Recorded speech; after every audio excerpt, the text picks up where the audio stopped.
रूहानी बाप बैठ रूहानी बच्चों को समझाते हैं।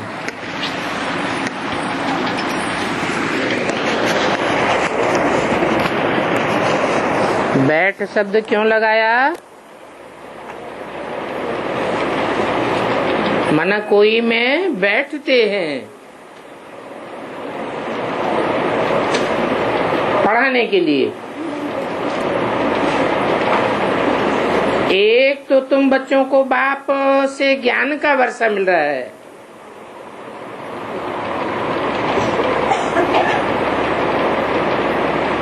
और बाप से गुण भी उठाना है,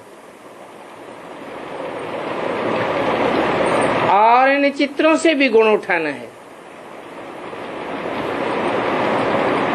बाप को कहा जाता है शांति का सागर। तो तुम बच्चों को शांति भी धारण करनी है, और शांति के लिए बाप समझाते हैं कि एक दो से शांति से बात करो। ये शांति से बात करने का गुण भी उठाया जाता है। ज्ञान का तो गुण उठा ही रहे हो, ये नॉलेज तो पढ़नी ही है जैसे और पढ़ाई होती है। और ये पढ़ाई सिर्फ विचित्र बाप पढ़ाते हैं। बाप भी विचित्र है, उनकी पढ़ाई भी विचित्र है, और पढ़ने वाली आत्माएं रूपी बच्चे भी विचित्र हैं। ये यहाँ की खूबी है, जिस खूबी को और कोई नहीं जानते हैं। कृष्ण जैसे दैवी गुण भी धारण करने हैं। बाप ने समझाया है मैं शांति का सागर हूँ, तो शांति यहाँ स्थापन करनी है। शांति धाम में तो स्थापन करने की बात ही नहीं। सुखधाम में भी शांति रहती है। इस शांति की दुनिया में रह करके शांत रहना, यही बड़ी बात है। अशांति खत्म हो जानी है। तो अपनी चलन को देखना चाहिए कि कहाँ तक हम शांति में रहते हैं।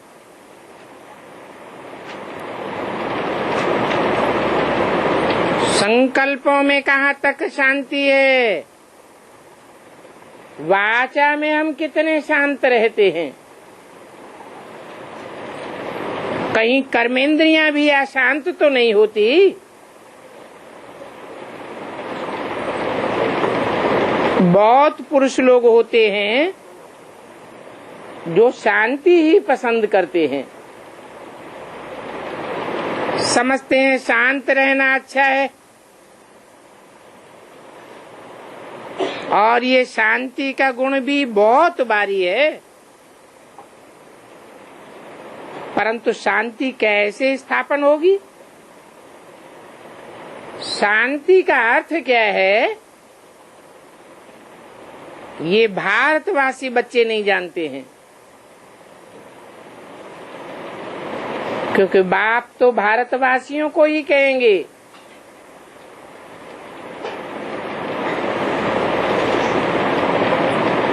और धर्म वाले तो बाद में शांति धाम जाएंगे। भारतवासी शांति धाम सुख धाम में पहले जाते हैं, और शांति का सागर बाप भी आते हैं भारत में।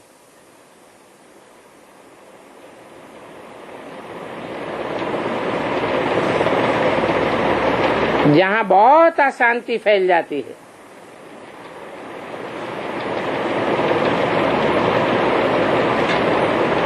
अंदर ही अंदर ग्रह युद्ध होता रहता है। आत्माएं कितनी अशांत होती हैं। अभी तुम समझते हो बरोबर अंदर में शांति जरूर चाहिए। ऐसे नहीं, कोई अशांत करे तो खुद को भी अशांत हो जाना है। नहीं, बल कोई भी अशांत करता रहे, लेकिन खुद अशांत होना ये भी अवगुण है।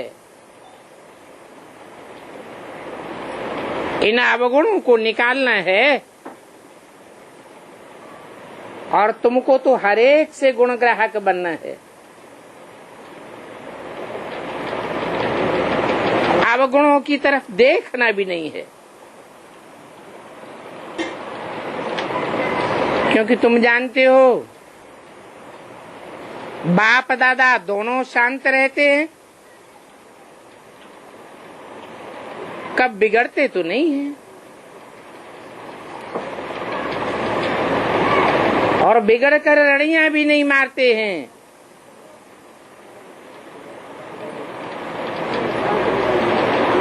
तो ये भी सीखा है ना,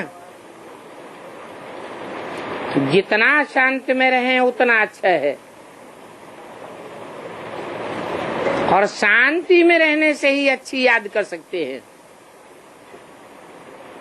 अशांत रहेंगे, दूसरों को अशांत करेंगे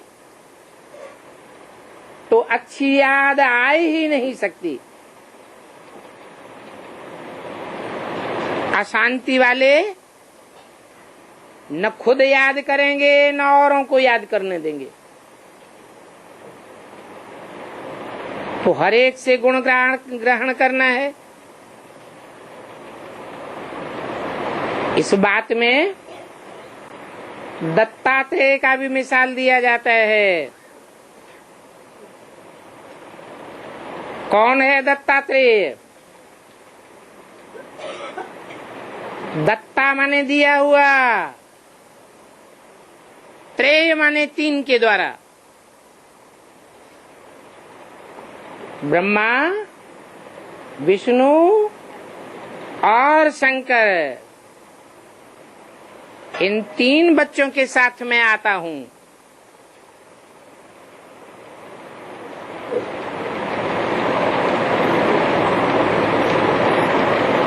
तो बताओ, अकेला तो मैं आता नहीं हूँ। जिन तीन के साथ आता हूँ वो तीन आत्माएं कौन?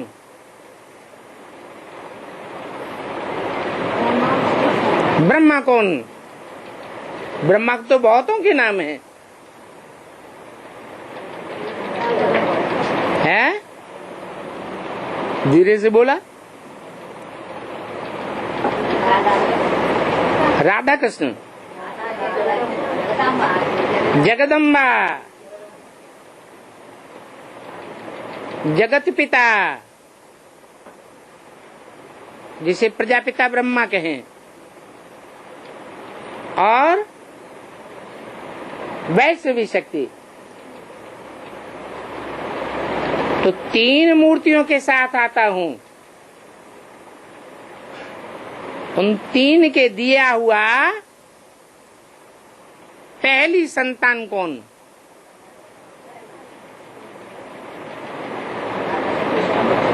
कौन है? राधा है। दादा लेखराज। दादा लेखराज का नाम बदल गया। वो तो पुराने जन्म का नाम है। इस नए जन्म का नाम हुआ कृष्ण। बच्चे का जन्म हुआ।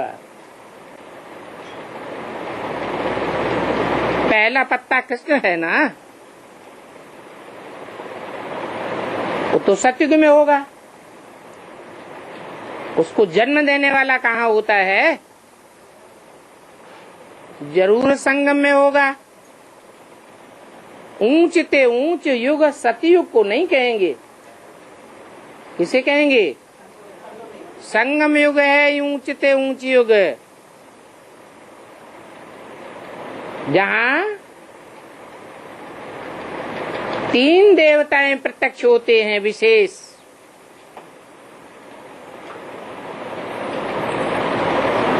उन 3 देवताओं का दिया हुआ है, अर्थात दत्तात्रेय। तो ब्राह्मणों की दुनिया में कौन सी आत्मा है जो सदैव गुण ही ग्रहण करती थी, कोई के अवगुण देखते ही नहीं थे?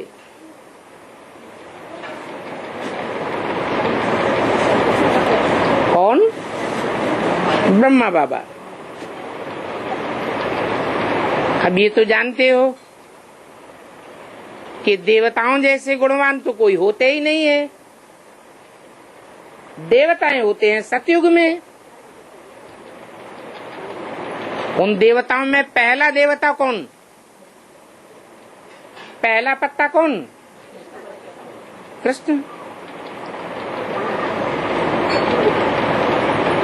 तो अभी तुम बच्चों की बुद्धि में बैठा है कि एक ही विकार मूल है, सब अवगुणों का मूल है।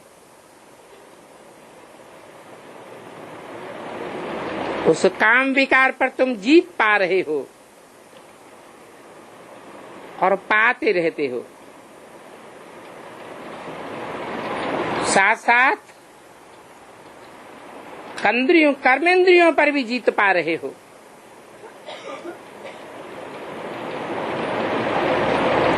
जितना जितना जीत पाते जावेंगे,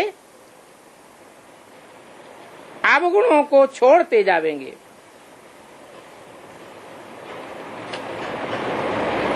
अवगुणों को तो देखना भी नहीं है, धारण करने की तो बात ही दूर, और अवगुणों की बात बोलना भी नहीं है। ये तो कचरा है। कचरा फैलाया जाता है या कचरे को दबाया जाता है? कचरे को दबाने में फायदा है, फैलाने से तो बदबू फैलाएगा।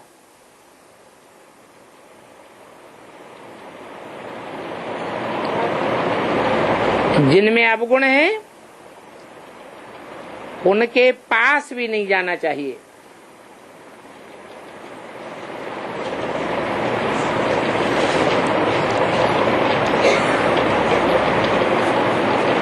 कचरा उठाने वाले होते हैं ना, कौन होते हैं? अरे स्वीपर कचरा उठाते हैं ना, तो उनके पास कोई जाता है? उन्हें छूना भी पसंद करते हैं। वो तो भक्ति मार्ग की बात है, वो तो हद का कचरा है। और तुम्हारा ये बेहद का अवगुणों का कचरा है। तो इन अवगुणों को देखना भी नहीं है, बोलना भी नहीं है, और अवगुणों का संग, अवगुणियों का संग भी नहीं करना है। और खुद भी बहुत मीठा, बहुत शांत रहना है। थोड़ा भी शांत रहने से तुम अनुभव करेंगे कि थोड़ा ही बोलेंगे, थोड़ा बोलने से तुम सभी कार्य कर सकते हो। बहुत बोलने की भी दरकार नहीं, सभी से गुण ग्रहण करके गुणवान बनना है। जो समझू सयाने होते हैं वो शांत रहना पसंद करते हैं। कई भक्त लोग भी ऐसे देखे जाते हैं जो ज्ञानियों से भी ज्यादा शांत और निर्माण चित्त होते हैं। बाबा तो अनुभवी है। ये जिस लौकिक बाप का बच्चा था वो टीचर था, बहुत निर्माण शांत रहता था।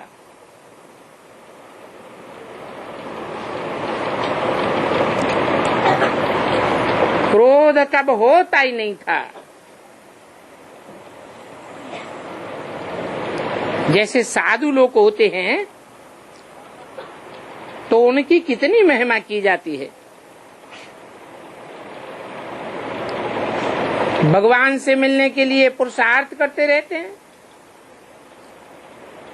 काशी में हरिद्वार में जाकर के रहते हैं। तो बच्चों को बहुत शांत, बहुत मीठा रहना चाहिए।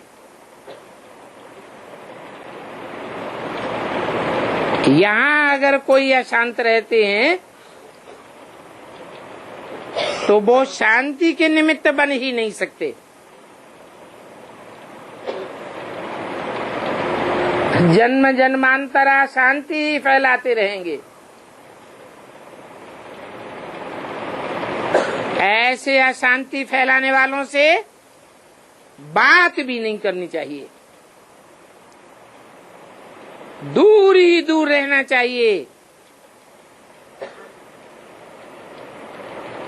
क्योंकि शांत रहने वालों में और अशांत रहने वालों में बहुत फर्क पड़ जाता है। वो अशांत रहने वाले हैं बगुले और शांत रहने वाले हैं हंस। जो हंस होते हैं वो सारा दिन मोती चुंगते हैं। तुम ज्ञान के मोती चुंगते हो ना,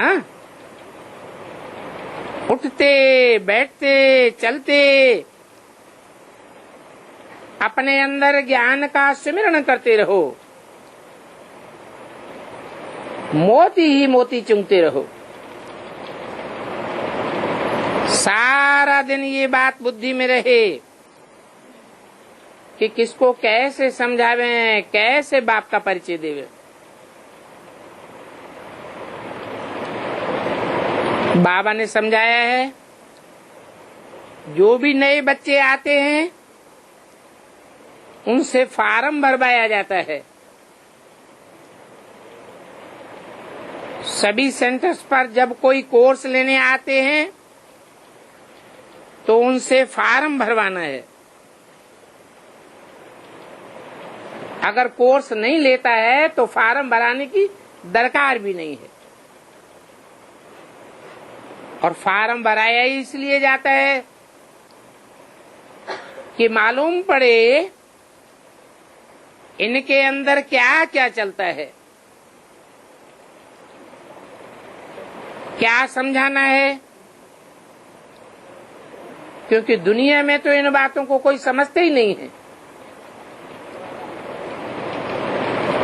इनको तो सारा मालूम पड़ता है। कैसे? ये बहरयामी है या अंतर्यामी है? कौन? ब्रह्मा। क्या कहेंगे? बहरयामी है। तो फार्म भराने से इनको सारा पता चलता है। कोई आकर के बाप से मिलते हैं तो भी फार्म भराना होता है। मालूम पड़े ये क्यों मिलना चाहते हैं, बाकी तो जो समझते ही नहीं है उनसे तो फार्म भराने की भी दरकार नहीं।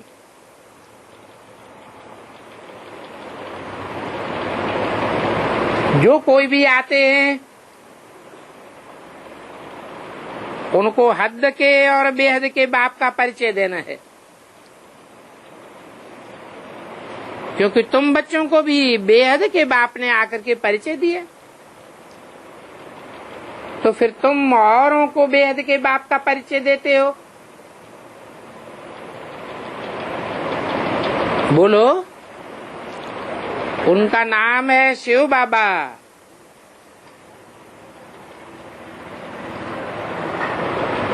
नाम काम के आधार पर होता है। उनका काम ही है सारी दुनिया का कल्याण करना। ऐसी कल्याणकारी आत्मा और दुनिया में कोई हो ही नहीं सकती। इसलिए उनकी आत्मा का ही नाम शिव है।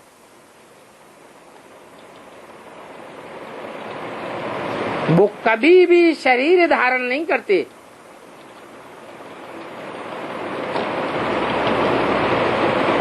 शरीर में आते तो हैं,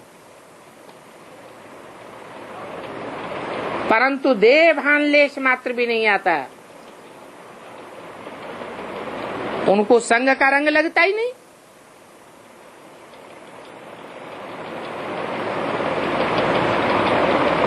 है वो निराकार, जैसे आत्मा निराकार है। आत्मा शरीर छोड़ जाती है तो देखने में आती है क्या? जो देखने में नहीं आती है उसको अव्यक्त निराकार कहा जाता है। जैसे आत्माएं अव्यक्त हैं, निराकार हैं, वैसे उन आत्माओं का बाप परमपिता परमात्मा भी निराकार अव्यक्त है, परंतु वो साकार में प्रवेश करता है, तब बाबा कहा जाता है। इसलिए नाम पड़ता है शिव बाबा।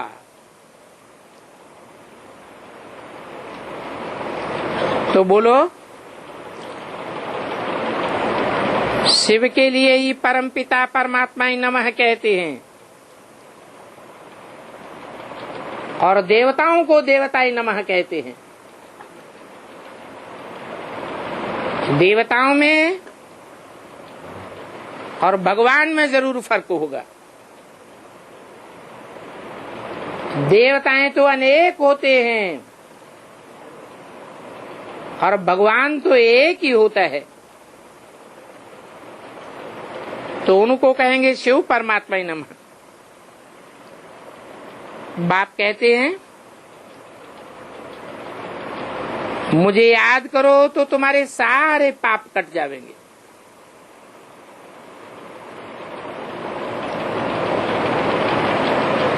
पाप करते करते तुम अकल्याणकारी बन गए, कोई का कल्याण कर ही नहीं सकते। तो मुझे याद करो। मुक्ति, जीवन मुक्ति का वर्षा पाने के लिए पवित्र आत्मा बनना है, तो बुद्धि से मेरा संग करो। मन बुद्धि को ही आत्मा कहा जाता है। मन वहां जाता है जहां हमारी तन से कमाया हुआ धन जाता है, और जहां तन की ताकत जाती है वहां हमारा मन जरूर जाता है।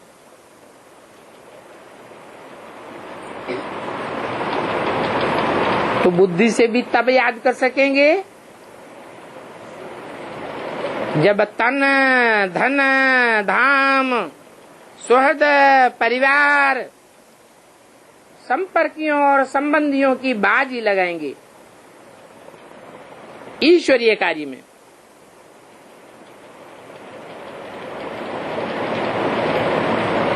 तो पवित्र आत्मा जरूर बनेंगे। पवित्र आत्माएं के लिए नई दुनिया चाहिए, जिसको सतयुग कहा जाता है। वहां जाना है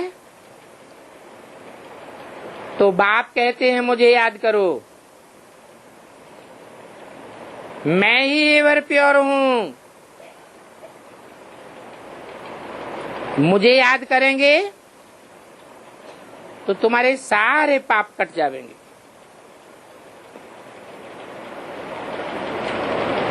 और ये तो बहुत सहज बात है। तो कोई से भी फार्म भराए, तुम कोर्स देते हो, एक दिन फार्म भराओ,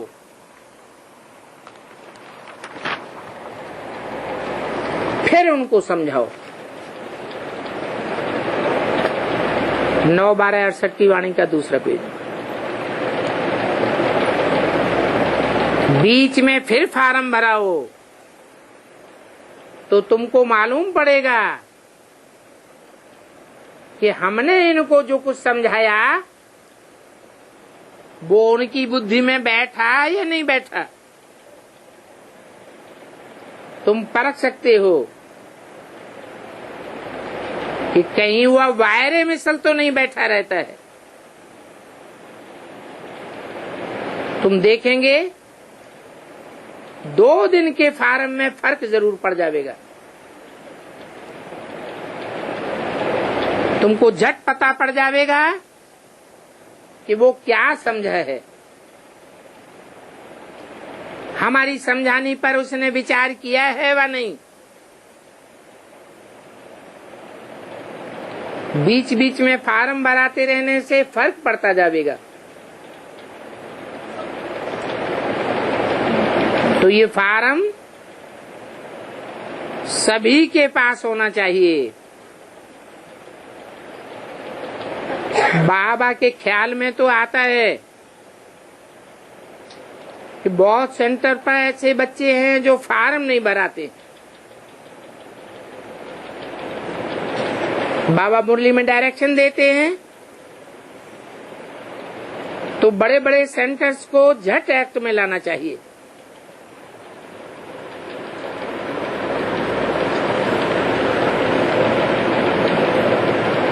फार्म रखना चाहिए, नहीं तो मालूम कैसे पड़ेगा। खुद भी फील करेंगे कि कल हमने क्या लिखा था और आज क्या लिखता हूं। तो ये फार्म भराना तो बहुत जरूरी बात है। फार्म मंगा सकते हैं, अलग अलग जगह समझा भरावे छपावे तो भी कोई हर्जा नहीं है।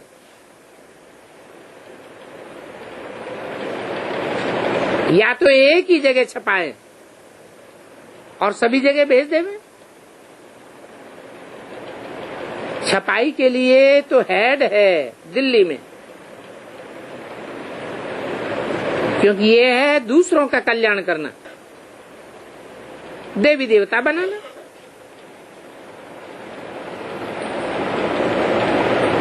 देवी देवता अक्षर बहुत ऊंचा अक्षर है। दैवी गुण धारण करने वाले को देवता कहा जाता है। अभी तुम भी दैवी गुण धारण कर रहे हो। तो जहां भी प्रदर्शनी या म्यूजियम आदि होता है वहां ये बहुत फार्म होने चाहिए,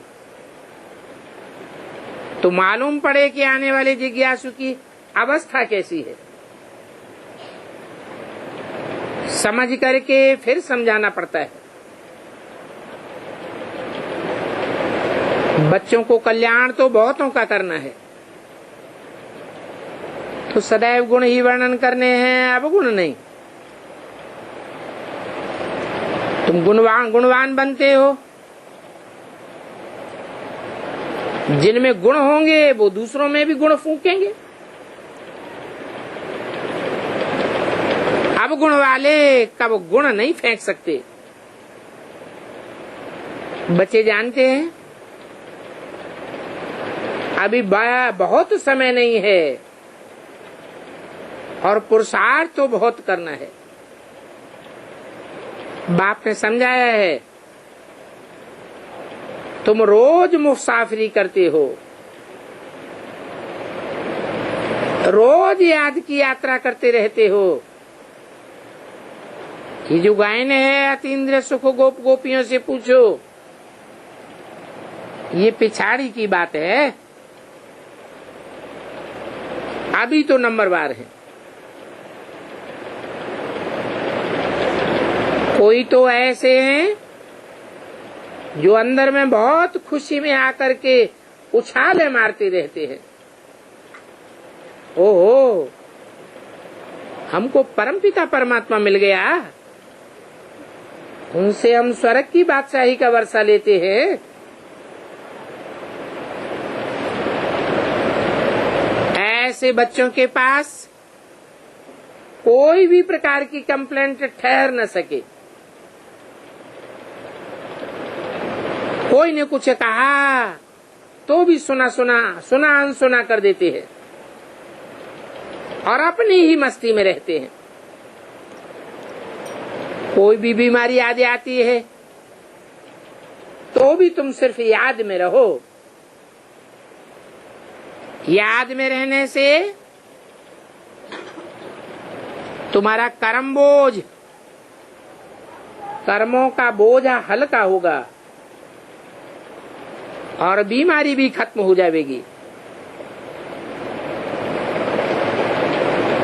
दवाई आदि तो निमित्त मात्र है, मूल बात है पापों का बोझा। ये हिसाब किताब अभी ही चुकतू करना है, फिर तो तुम 21 जन्म के लिए फूल बन जाते हो। कोई भी पाप का बोझा रह न सके, क्योंकि वहां तो कोई दुख की बात ही नहीं है। गाया जाता है खुशी जैसी खुराक नहीं, फिर तुम्हारी सुस्ती आदि भी उड़ जाएगी। देवताओं को कब सुस्ती आती है क्या? इस ज्ञान में तो है सच्ची खुशी, और भक्ति में तो है झूठी खुशी, अल्पकाल की खुशी। धन मिला, जेवर मिला तो खुशी होगी ना, है ये बेहद की बात। तुमको तो कोरों का खजाना मिल जाता है, कंचन काया मिल जाती है, तुम्हारा शरीर रूपी जेवर कितना अच्छा बन जाता है। तो अथाह खुशी में रहना चाहिए। जानते हो हम 21 जन्मों के लिए सदा सुखी रहेंगे, सदैव इस स्मृति में रहो। हम क्या बनते हैं, सिर्फ बाबा कहने से ही सब एक दुख दूर हो जाने चाहिए, ऐसी भावना में रहो। ये खुशी 21 जन्मों के लिए खुशी है। बाकी अभी थोड़े दिन हैं, अभी हम जाते हैं अपने सुखधाम,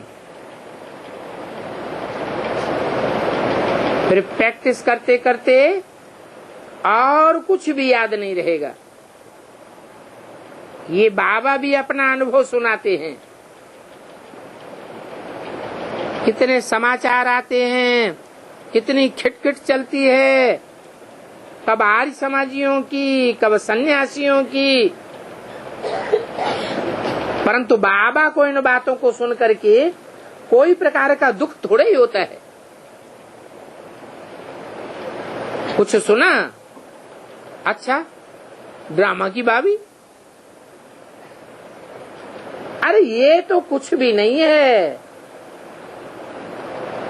फाइनल के पेपर के आगे।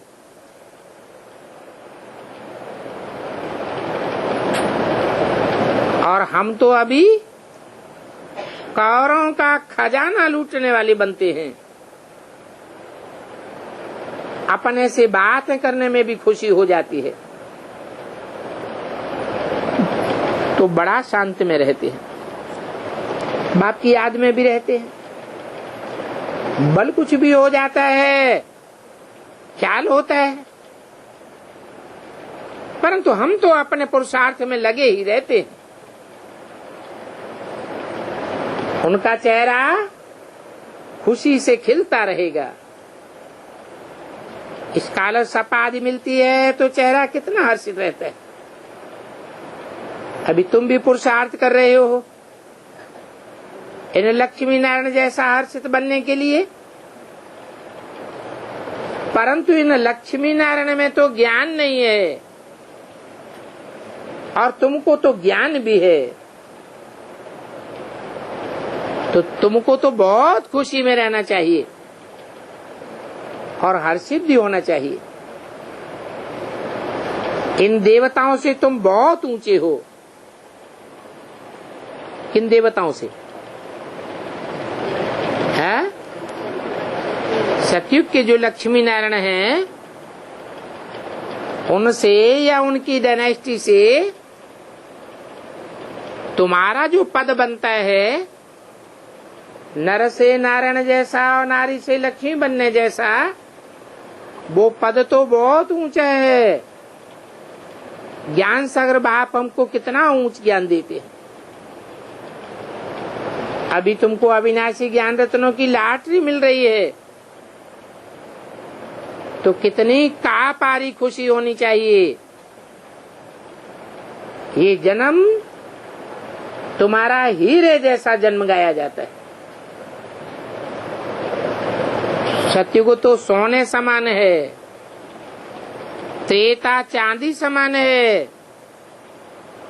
ऊंचे ऊंचे जन्म तो पुरुषोत्तम संगम युग का है। और ये भी जानते हो कि नॉलेजफुल बाप को ही कहा जाता है, इन देवताओं को तो नहीं कहा जाता। अभी तुम ब्राह्मण ही नॉलेजफुल हो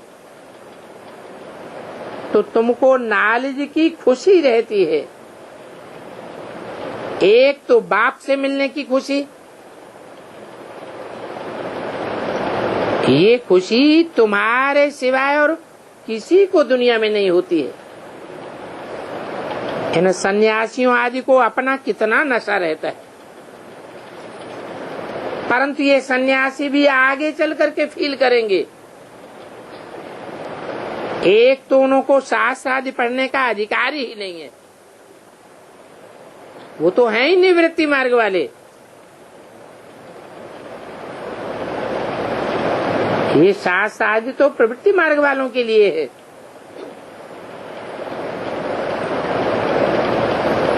जैसे दोस्त और दुश्मन होते हैं ना, तो भक्ति है दुश्मन। ये भक्ति करते करते दुखधाम बन गया। तीर्थों आदि पर भक्ति मार्ग का कितना फैलाव रहता है, ये तो दुखधाम बन गया। इस भक्ति मार्ग में चलने से कोई सुख नहीं मिलता। भक्ति मार्ग का है आर्टिफिशियल अल्पकाल का सुख, और तुम्हारा तो ज्ञान मार्ग है जिसकी प्रारब्ध सतयुग में मिलती है। उसका तो नाम ही है स्वर्ग, सुखधाम, हेवन, पैराडाइज। वहां अपार सुख होंगे और यहाँ तो अपार दुख हैं। अभी बच्चों को मालूम पड़ता है इस रावण राज्य में आकर के हम कितने दुखी, कितने छीछी बन गए। 9/12/68 की वाणी का 3रा पेज। आस्ते आस्ते कितने नीचे गिर गए, क्षीर सागर से एकदम विषय सागर में आकर गिरे।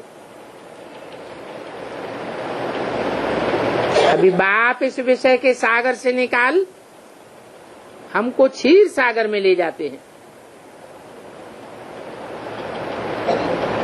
बच्चों को यहाँ आने से बहुत मीठा लगता है, फिर बाहर जाने से भूल जाते हैं तो अवस्था ही गिर जाती है। यहाँ बाप कितना खुशी का पारा चढ़ाते हैं। इस ज्ञान अमृत का ही गायन है, तो ये ज्ञान अमृत का गिलास पीते रहना है।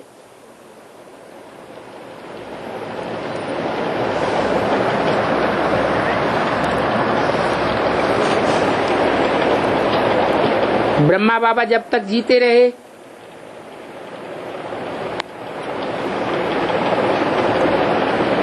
तो ज्ञानामृत कहेंगे।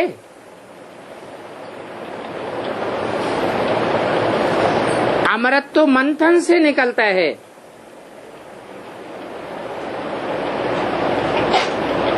उस समय मंथन की बात नहीं थी। सुनना और सुनाना होता था। समझने और समझाने को ज्ञान कहा जाता है।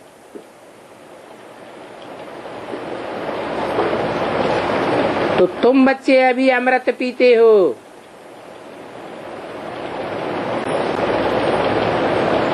ज्ञान अमृत बाप से ही मिलता है।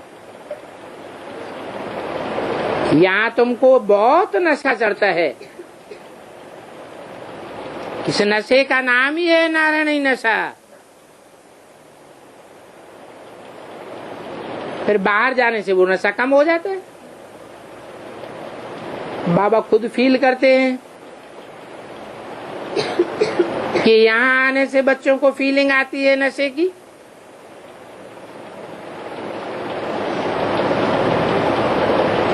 कि हम अपने ऊंचे ऊंचे धाम परम धाम जाते हैं, घर जाते हैं।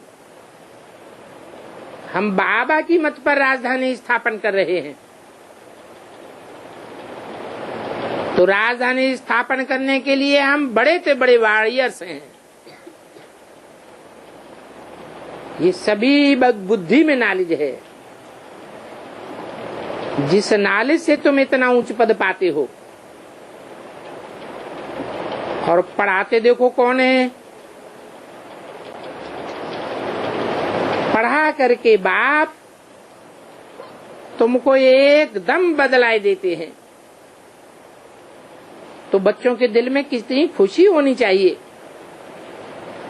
ये भी दिल में आना है कि जो खुशी हमको होती है वो हम औरों को भी बांटे। रावण से तो श्राप मिलता है और बाप से वर्षा मिलता है। रावण के श्राप से तुम कितना दुखी अशांत बन गए। बहुत गोपी भी हैं जिनके दिल में होता है सर्विस करने का, परंतु ज्ञान का कलश तो माताओं को मिलता है। क्योंकि शक्ति दल है ना, और वंदे मातरम भी गाया हुआ है।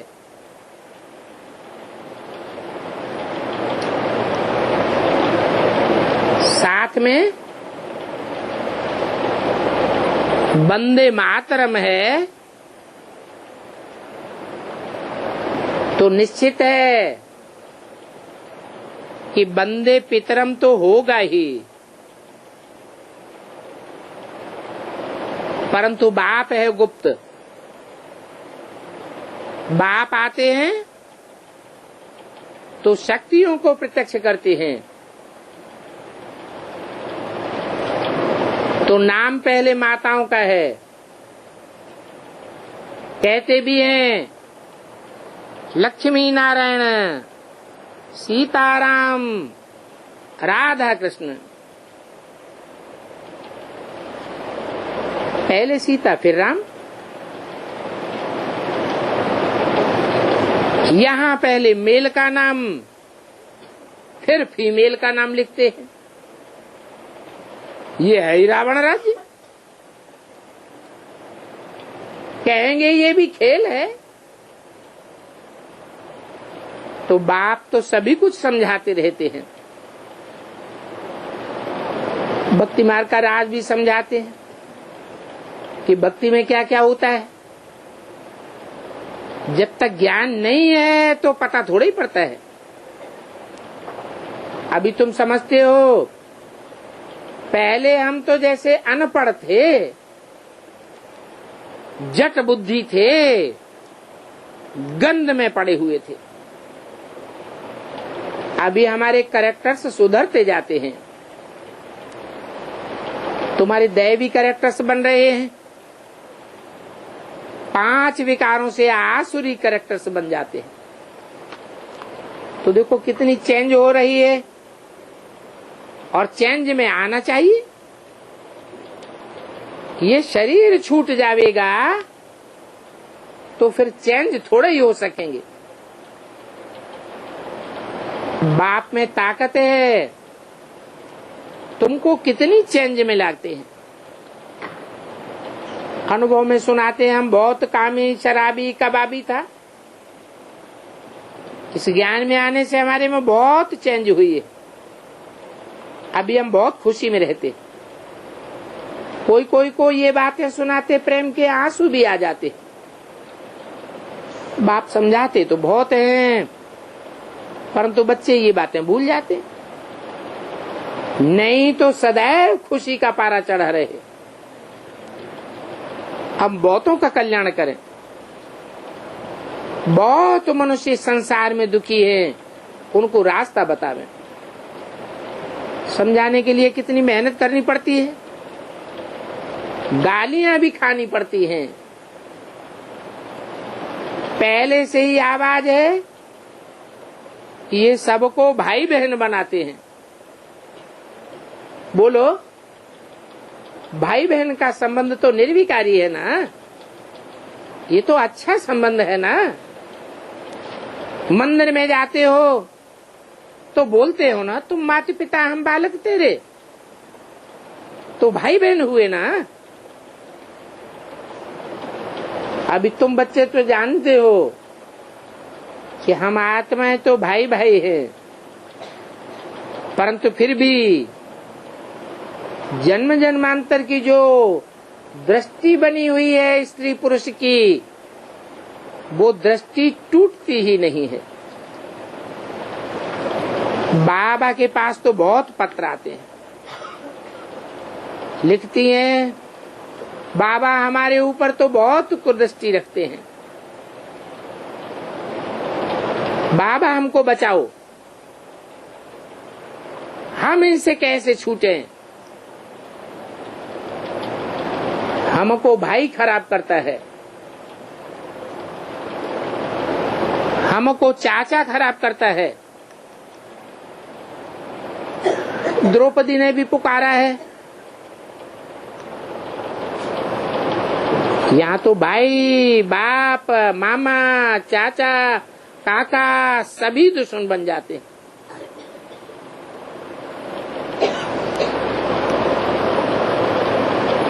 बाप कहते हैं ये कोई नई बात नहीं है। कल्प कल्प हम यही बातें सुनाते हैं। तो बाप समझाते हैं, इस छीछी दुनिया से तुम बच्चों को अब जाना है। तुम विषय वैतरणी नदी में पड़े हो। तुम्हारा इस किनारे से लंगर उठ गया। तुमको पार उस किनारे जाना है, गुलगुल बनना है। कितने जो दूसरों को ज्ञान सुना करके भी फिर भूल जाते हैं, सारा ज्ञान उड़ जाता है। इसलिए कहते हैं ये काम महाशत्रु है। काम की आस पूरी न होने से फिर बहुत क्रोध में आ जाते हैं। और कहावत भी है, क्रोध से पानी के घड़े भी सूख जाते हैं।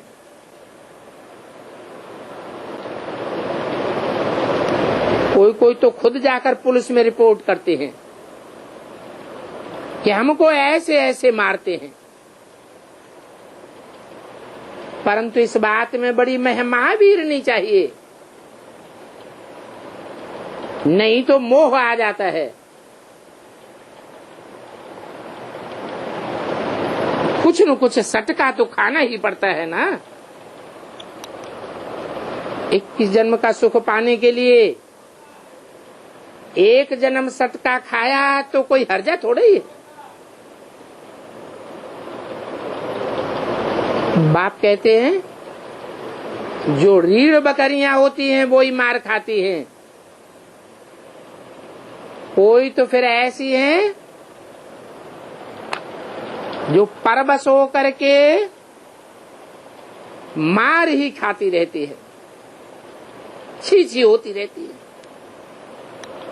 जैसे कि बिल्कुल ताकत ही नहीं है,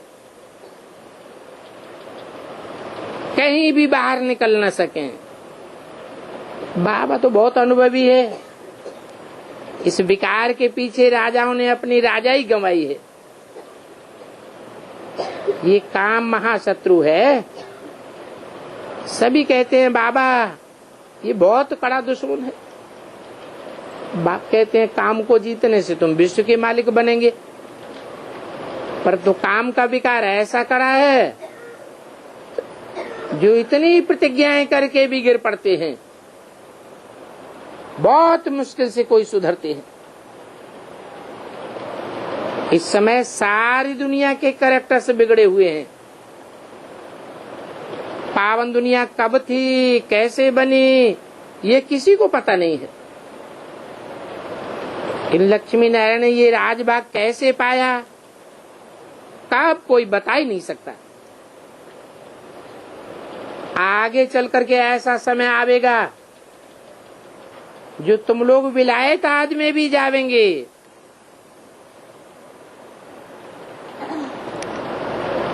वो लोग भी सुनेंगे कि पैराडाइज कैसे स्थापन होता है। और ये पैराडाइज कब था, अभी तो कोई को पता नहीं है। आगे तुम भी नहीं समझते थे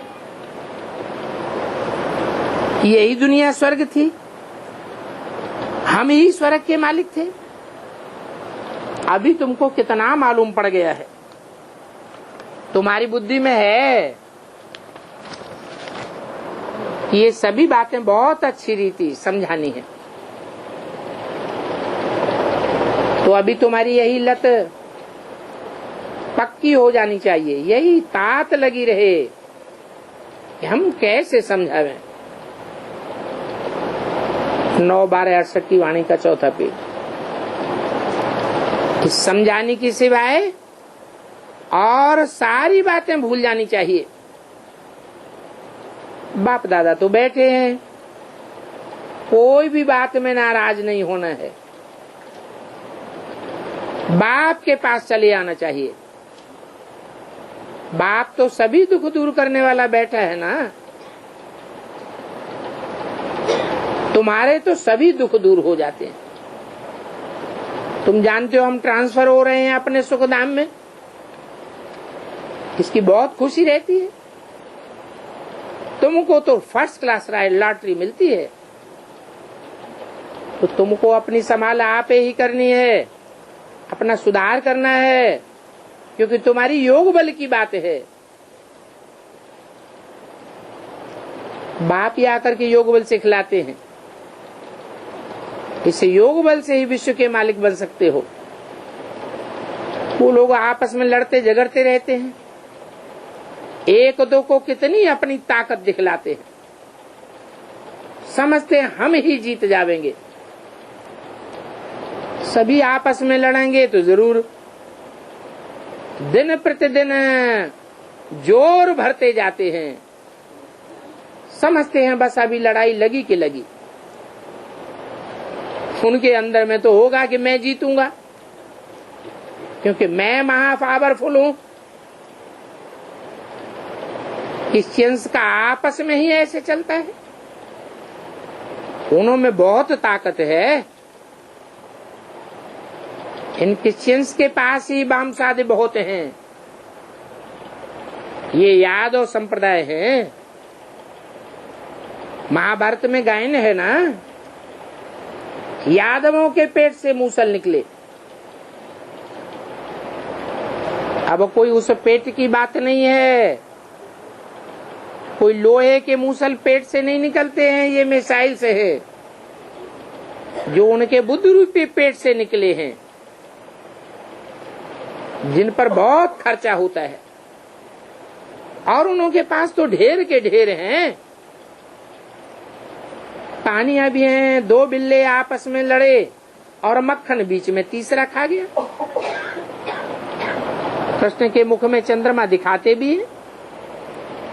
बाप कहते हैं ये सारी सृष्टि की राजाई उनके मुख में है। बड़ी राजधानी है ना, विचार करो, कल्प कल्प हम इस राजधानी को पाते हैं। बच्चों को बड़ी खुशी अंदर में रहनी चाहिए। बाप की ही सर्विस करनी है, और ये सर्विस ड्रामा हमसे जरूर करावेगा। तुम्हारे मुख में सारे विश्व की बादशाही का मक्खन है, तो कितनी खुशी होनी चाहिए कि हम विश्व के मालिक बनते हैं। बाबा जरूर हमको बनावेंगे, अगर हम श्रीमत पर चलेंगे तो। बच्चों को नंबरवार नशा रहता है। अभी तुम तो संगम युग पर हो, तुम्हारा मुंह तो उस तरफ है। जब शमशान में जाते हैं तो फिर मुंह फिराए देते हैं, उस तरफ कर देते हैं, और लात दुनिया की तरफ कर देते हैं। अभी तुम सभी वानप्रस्थ में जाने वाले हो, फिर तुमको नए घर में जाना है। शांति धाम, दुख धाम, सुख धाम को तुम ही जानते हो। तुम बच्चों को बहुत खुशी में रहना चाहिए, नशा चाहिए, नंबरवार पुरुषार्थ अनुसार। फिर नशा उतरता भी जाता है, और ये नशा कोई और है नहीं, सुखधाम में जाने का नशा है। तुम जानते हो भारत कल क्या था, आज क्या है।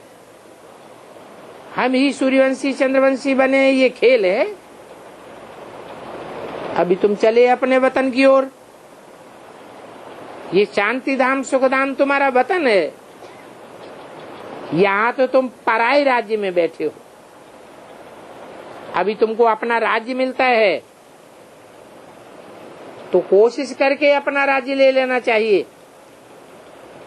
रोज तुमको अमृत का प्याला मिलता है, ताकि बच्चों को खुशी का पारा चढ़ा रहे। परंतु ऐसे भी नहीं कि यहाँ नशा चढ़े और बाहर निकलने से खत्म हो जाए। एक दिन ऐसा भी आवेगा जो तुम बच्चे बहुत खुशी में रहेंगे। मिर्वा मौत मलू का शिकार।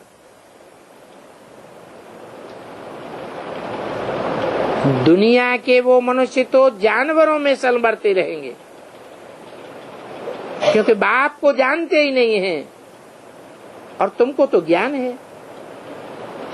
जानते हो हम आत्मा शरीर छोड़ करके जाते हैं अपने घर, फिर लौटेंगे तब जब सब ठीक ठाक हो जाएगा। क्या कहा? परमधाम से कब लौटेंगे? जब इस दुनिया में पूरी शांति स्थापन हो जाएगी तो बच्चों को सदैव खुशी का पारा चढ़ा रहना चाहिए। हम अभी जाते हैं सुखधाम वाया शांति धाम, फिर वहां दुख बीमारी आदि की बात ही खत्म हो जाएगी। कोई भी प्रकार का छीछी अक्षर सुनने की बात ही नहीं।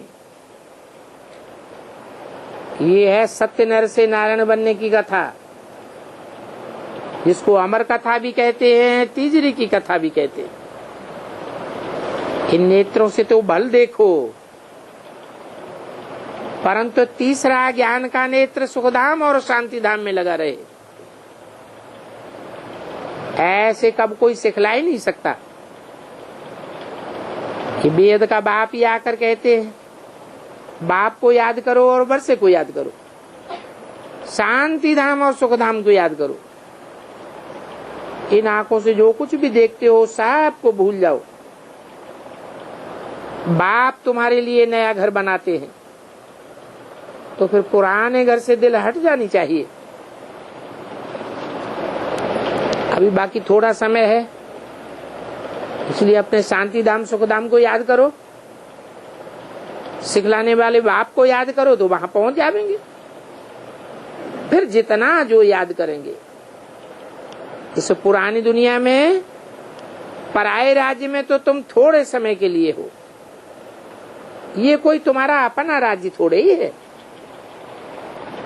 ये तो पराया रावण का राज्य है, और रावण का राज्य सारी दुनिया पर है, सिर्फ लंका में नहीं, सारी दुनिया में रावण राज्य। इसको बेहद का फॉरेन राज्य कहा जाता है। एक एक मनुष्य में इन 5 भूतों की प्रवेशता है। अच्छा, रूहानी बच्चों को रूहानी बाप दादा का याद प्यार, गुड मॉर्निंग, नमस्ते।